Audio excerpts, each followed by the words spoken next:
The Emerald Knight, Chapter 21. The king made his way past the guards into the dark recesses of the castle dungeon. The heat of the spring night did not penetrate past the stone walls, but Clyn felt no chill.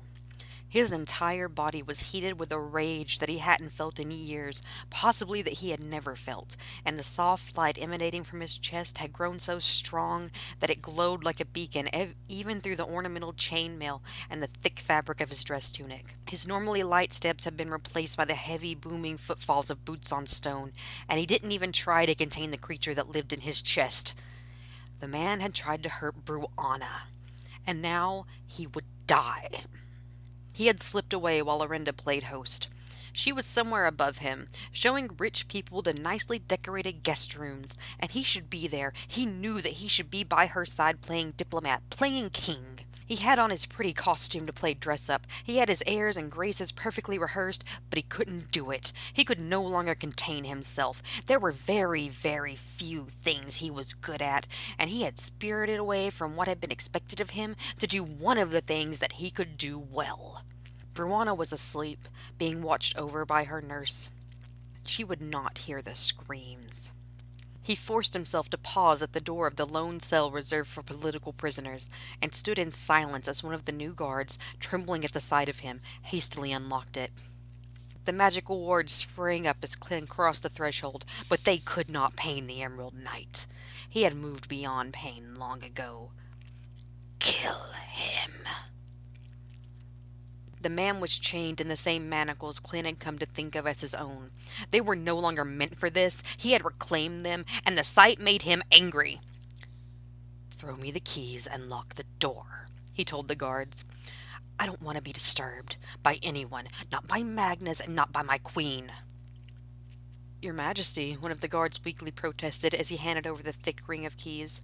"If the queen wants something, she is unstoppable."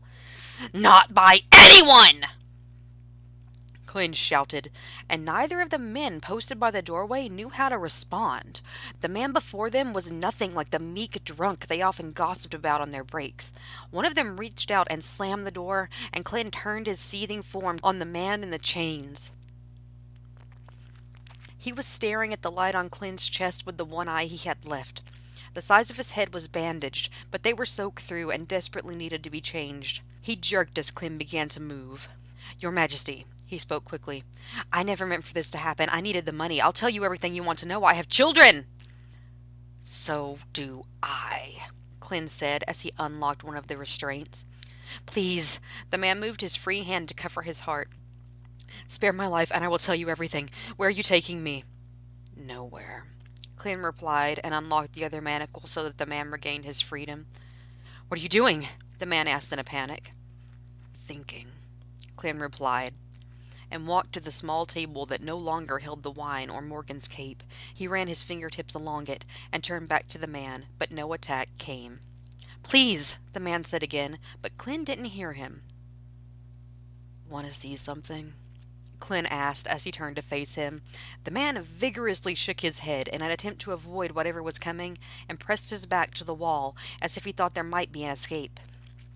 Clyn decided to show him anyway, and used both hands to pull his armor as far down his chest as he could reach. The top of the stone, just under his skin, poked out from the place he had exposed, and Clyn watched the man for a reaction as the light filled the room. "Want to know how I got this?" Clyn asked, and the man shook his head again, but Clyn continued anyway. "I killed a god and stole its heart when I was a child. I took down a god before I was fully trained. Some people find that interesting." "Very interesting, Your Majesty," the man agreed. "You ever heard that story?" Clyn asked, wishing he had brought a bottle of wine. "Yes."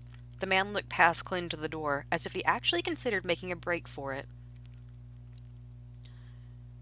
"What do they say about me?" Clyn asked. "That the reason some woods shift and move, the reason the monsters appeared?" The man choked, but Clyn stared him down, and he went on. "Is because the Emerald Knight killed the spirit of the sacred woods in cold blood, and—" He took a deep breath to will his body to stop shaking. "And with no god to contain them, the evil spirits flooded the land."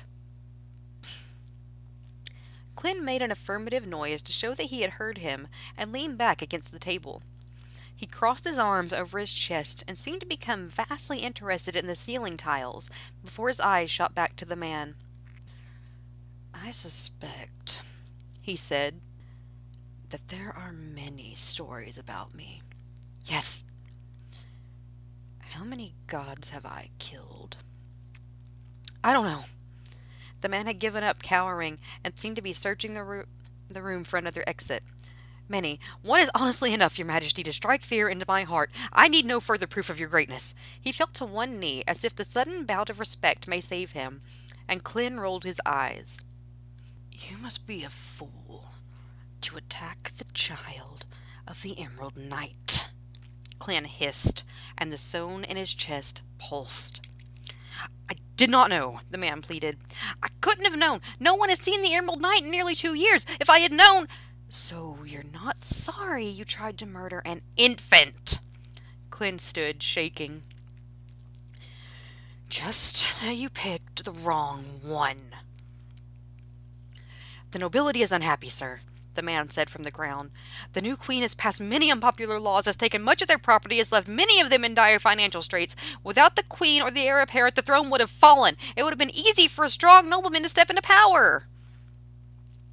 "Throne would have fallen to me," Clint hissed, "in the unlikely event that you idiots were successful. You thought you could just push me aside, that I was weak!" The man shook and stared at the floor. "Answer me!" "Yes, your highness, not me in particular, but the nobility did. Believe that. You hide from the public eye, make very few appearances, and when you do, you put on a convincing act." He said all this very quickly and with great reluctance. Clint considered it for some time while the man counted the seconds that ticked by. "My act," he eventually explained, "is of the utmost importance to me. This secret can never get out. My citizens cannot know their king is a monster.